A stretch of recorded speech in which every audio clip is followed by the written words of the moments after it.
وہ جو انہوں نے دائر کی تھی وہ بابر ستار نے مسترد کر دی تھی۔ اچھا، وہاں پر انہوں نے کہا نہیں، کوئی سالڈ اگر ایسی گراؤنڈ ہے کہ جو کنڈکٹ پر سوال اٹھتا ہو تو ٹھیک ہے، پھر میں کرتا ہوں، ورنہ یہ تو کوئی جواز نہیں ہے۔ ایف آئی اے سے پوچھا، چونکہ کسی بھی حکومتی ادارے کا کسی جج پر عدم اعتماد کرنا بنتا ہی نہیں ہے۔ پرائیویٹ پارٹیز جو ہے وہ عدم اعتماد کرتی رہتی ہیں، اور چیزیں اگر کچھ ویلڈ ہو، پوائنٹ ہو، کوئی کنفلکٹ آف انٹرسٹ ہو، جو ہے پھر وہ چیزیں آ جاتی ہیں۔ لیکن یہاں پہ آئی بی نے، یعنی انٹیلیجنس بیورو، پاکستان کی عام خفیہ ایجنسی ہے، یہ سول خفیہ ایجنسی ہے، اور اس کی طرف سے ایک نئی درخواست دائر کی گئی کہ ہم درخواست واپس لینا چاہتے ہیں۔ تو انہوں نے کہا بھائی ہم تو آپ کی درخواست خارج کر چکے تھے، اب واپس لینے کا کیا مطلب ہے؟ تو آج جسٹس بابر ستار ہوں یا جسٹس محسن اختر کیانی ہوں، ان کے خلاف بھی متحد ججز نے خط لکھ دیا، حالانکہ 15 دن پہلے ہی کچھ صحافیوں کو خبر تھی کہ اس حوالے سے کچھ کوششیں جاری ہیں۔ اسناد ملک اور ثاقب بشیر اس حوالے سے خدشے کا اظہار کر چکے تھے۔ اچھا، اب جو ہے آئی بی کی آڈیو لیکس میں بینچ پر اعتراض کی درخواست واپس لینے کی متفرق درخواست بھی خارج۔ آپ کے اعتراض والی درخواست تو پہلے ہی خارج کی جا چکی ہے۔ آرڈر میں ڈی جی آئی بی کو نوٹس کیا ہے کہ کیوں نہ ان کے خلاف توہین عدالت کی کارروائی کی جائے۔ آئی بی کا جو ڈائریکٹر جنرل ہے اس کو نوٹس جاری کر دیا توہین عدالت کے جسٹس بابر ستار نے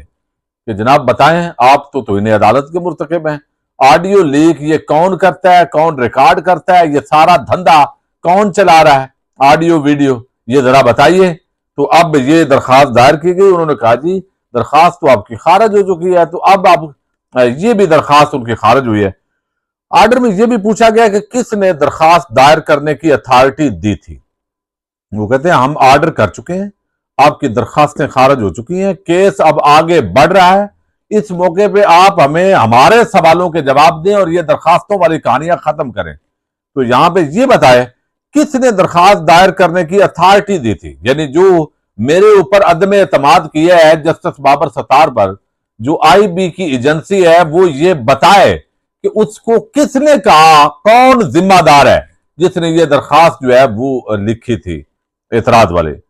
آپ نے جو جواب دینا ہے وہ آرڈر آنے کے بعد دے دیجئے گا، یہ جسٹس بابر ستار نے کہا ہے۔ اور پھر اسلام آباد ہائی کورٹ نے ڈائریکٹر جنرل انٹیلیجنس کو نوٹس جاری کر دیا ہے، اور یہ ساری جو خبر ہے یہ ایک بہت بڑی ڈیولپمنٹ ہے کہ جسٹس بابر ستار، وہ جیسے اب کہتے تھے نا، دوسری طرف والے کہتے تھے چند ٹاؤٹ تن کے رکھو، آفت صاحب تن کے رکھو، یا یہ اب دوسری طرف بھی سوشل میڈیا پہ اسی طرح کی باتیں جو ہے وہ شروع ہو گئی ہیں دوسرے طبقے کے لیے۔ اچھا، ایک اور جو خبر ہے وہ انتہائی اہمیت کی عمل ہے، اور وہ ہے مخصوص نشستوں کے معاملے پر۔ یہ آپ کو علم ہے، اسلام آباد ہائی کورٹ ہو یا الیکشن کمیشن ہو، انہوں نے یہ بہت بڑا ڈاکہ ڈالا ہے، اور یہ ڈاکہ اتنا بڑا ڈاکہ ہے کہ ایک عام بندے کو بھی سمجھ نہیں آ رہا کہ بھائی یہ کم از کم اس حد تک تو نہیں جا سکتا۔ آپ چلیں یہ کہتے کہ چونکہ الیکشن انہوں نے آزاد لڑا، یہ اب مخصوص نشستیں نہیں لے سکتے، لیکن ان کی مخصوص تحریک انصاف یا سنی اتحاد کونسل کی مخصوص نشستیں آگے بانٹ دیں آپ، کہ جن کے پاس 3 سیٹیں ہیں اس کو 5 مخصوص مل جائیں، الیکٹڈ 3 ہوں، تو یہ ایک پورا جو بیلنس ہے اسمبلیوں کا وہ متاثر ہوا ہے۔ اور مقصد اس کا کیا ہے؟ ایک مقصد تو ہے 2/3 اکثریت، 2/3 اکثریت اس طریقے سے جال سازی سے بن گئی، یعنی یہ ہے جال سازی پر جال سازی، ڈاکے پہ ڈاکہ، یعنی پہلے آپ نے 8 فروری کو ڈاکہ ڈال لیا، اب آپ نے اگلا بھی ڈاکہ ڈالا، اس سے پہلے الیکشن نشان چھیننے والا ڈاکہ ڈالا، پھر جو ہے وہ آپ نے اس کے ساتھ جو ہے وہ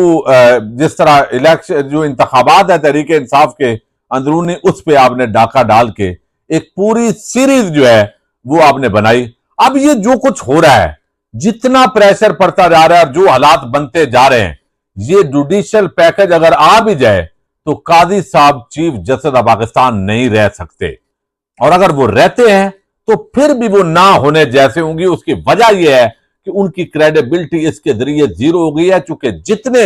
پچھلے ظالمانہ فیصلے ہیں جب سے قاضی فائز عیسیٰ چیف جسٹس آف پاکستان بنے ہیں، اس کے بعد بلے کا نشان چھیننا ہو، پارٹی تحریک انصاف جو ہے اس کا چیئرمین کا معاملہ ہو، یا پھر آگے الیکشن کے اندر ڈاکہ، آرو الیکشن، پھر گنڈا گردی، بدماشی، انسانی حقوق کی پامالی، پھر آگے مخصوص نشستوں کا معاملہ، یہ تمام جو ڈکیٹی چوری پاکستانی قوم کے ساتھ جو بھی یہ جنگ چھیڑی گئی ہے، اس کے اندر جو ہے پھر بینیفیشری بنتے ہیں قاضی صاحب، اور قاضی صاحب کی کوئی وقت ٹکے کی نہیں رہ جائے گی اگر وہ یہ ایکسٹینشن لیں گے۔ اب ان پر یہ دباؤ بڑھ رہا ہے، چونکہ دیکھیے بڑا انفلوئنس ہوتا ہے، ہم یہ چیز سمجھتے ہیں اور بہت سارے لوگ اس کو جانتے ہیں، جو لوگ ریگولر کورٹ رپورٹنگ کر رہے ہوتے ہیں، ان کے ججز کے ساتھ، عملے کے ساتھ، وکلاء کے ساتھ، جو سینئر وکلاء ہوتے ہیں، ہر روز ملاقاتیں وغیرہ ہو رہی ہوتی ہیں۔ اچھا، وہ چیزیں وہاں سے چل رہی ہوتی ہیں، اور اس تناظر کے اندر جو ہے وہ آپ کو اپ ڈیٹ کر رہے ہوتے ہیں، اور میں بھی انشاءاللہ اس اگلے ہفتے سے آپ کو ذرا لائیو بھی، پہلے بھی کرتے تھے، درمیان میں تھوڑا وقفہ آیا تو لائیو بھی آپ کو سپریم کورٹ ہائی کورٹ سے کروں گا۔ اچھا، اب وہ جو وہاں پہ خبریں ہوتی ہیں یہاں سپریم کورٹ کے اندر، ہائی کورٹ کے اندر، وہ دوسروں کے پاس نہیں ہوتی، اور یہی وجہ ہے کہ اب دیکھیے ابھی خط کل آیا ہے ماتحت ججوں کا، لیکن جو صحافی ہیں انہوں نے بتایا 10-15 دن پہلے کہ خط ماتحت جو ججز ہیں ان سے لکھوانے کی کوششیں ہو رہی ہیں، تو وہ آ گیا۔ اچھا، اب یہاں پہ قاضی صاحب لگتا ہے کہ دو چیزیں ہیں اس کے اندر، یا تو وہ پیچھے ہٹ گئے ہیں اور انہوں نے اپنے آپ کو سپیس دی ہے کہ یہ مخصوص نشستوں کا معاملہ ہے، میں اس کا بینیفیشری ہوں،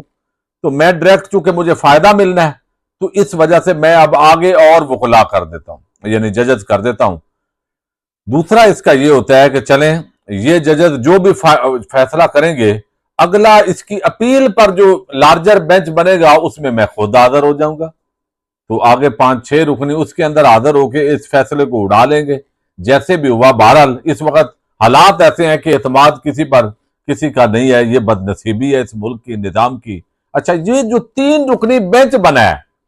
اس سے یہ اندازہ ہوتا ہے کہ اب یا تو قاضی صاحب پیچھے ہٹ گئے ہیں، چونکہ تینوں افراد یہ بڑے اہم ہیں۔ اچھا جی، یہاں پہ چلیں دو تو خیر